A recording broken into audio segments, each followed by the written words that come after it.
Merry belated Christmas to everybody. I hope everybody's Christmas was good. I'm finally getting this video on defense up. We're going to go in a few parts. This first part is going to be about cross defense, which is probably the most common defense that we have to play. We're going to be looking at two people. We're going to be looking at national team libero from France, Janir Grebennikov. Very hard name to say.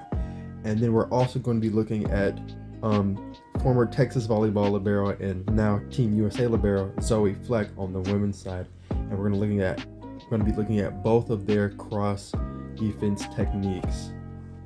Okay, so firstly, we're going to be focusing on Janir Grebennikov. We're going to be focusing on the way that he plays his base defense.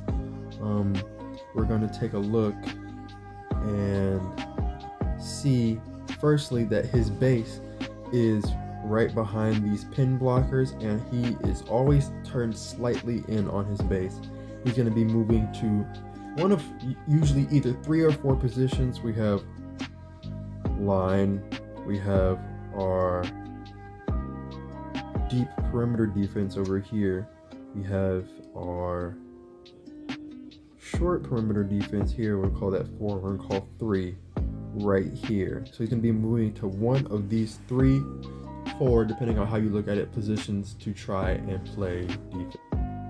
So we're going to let this play out. We're going to see the ball goes here. He's going to move, take big steps. We're going to see he's going to go boom, right with the block. First step is immediately with the block, over, and set, shuffle. So by the time he hits the ball, he is already in position. Now we're going to look at his hands. You see his hands are wide. His hands are not inside like this. They are really, really big. We're going to reset. They are not here on the inside of his hips. They are actually on the outside of his hips. He's got one hand here and the other hand is right here. That means he gets to cover way more court without having to move his feet. Right, ball is played. He's going to split step on contact, and then he's going to drop his hips. His hips will start up here and then drop to this line here. So we'll go back and look at that again. And you can see that as he goes over, split step, hips start high up here, and then hips drop here. And as he's doing this, he's attacking the ball with his hands. So he's going to take his hands and go towards the ball. He's not going to come away, and you can see that his shoulders are still facing the hitter's shoulders as well. So that way, as he contacts the ball, he can redirect that ball right back to where it came, which is right where the setter is going to be. Right, just a quick next clip, same thing, move and drop. And so he's going to try and get underneath his ball and take his hands to the ball. Always getting his hips low, always getting his hands high. This next part, we're going to be taking a look at Zoe Fleck. We're going to take a look at a few sets he was in college and a few sets of clips from when she was a professional libero playing for Team USA and playing overseas. So the first thing we're going to be looking at the difference that positioning makes. Her in college versus her as a pro, her positioning and the ease of the pass that she gets to make. Now, in these clips, she's going to be making all of these passes because she's an exceptional libero, but it doesn't mean that these passes are easy. We're going to take a look at some of these. So right now we can see that her base, again, is behind the pin blocker, but it's actually quite wide and she's really far back.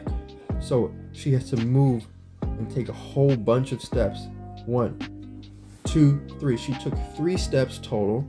1 step and then 2 shuffles versus the 1 step and 1 shuffle that Grebennikov took. And so as she goes to make this ball, she has to continue to keep going down to her right and over her knee so that she has to fall to make this dig. If she started a little bit more inside and took those bigger steps and she moved sooner, she would have been able to make an easier dig, and we'll see that she's able to do that later. Now, another thing you're going to notice is that her hands are going to be low as she goes to make the dig. So As the ball goes across and the swing goes to happen, her hands are inside her body here and here like this, and they're pointed down. In the video, in the clip that we just saw from Grebennikov, his hands were facing, they were wide, they were like this, and they were sprawled outwards, almost like you're trying to give somebody a hug. And so that way you are able to cover more area. Her here, she is not able to cover as much area as she would if her hands were wider. Now when she goes to make the dig, she's gonna have to reach for that ball. The pass is still good because she's a phenomenal athlete, but it's a lot more difficult. Here is her in her Team USA debut.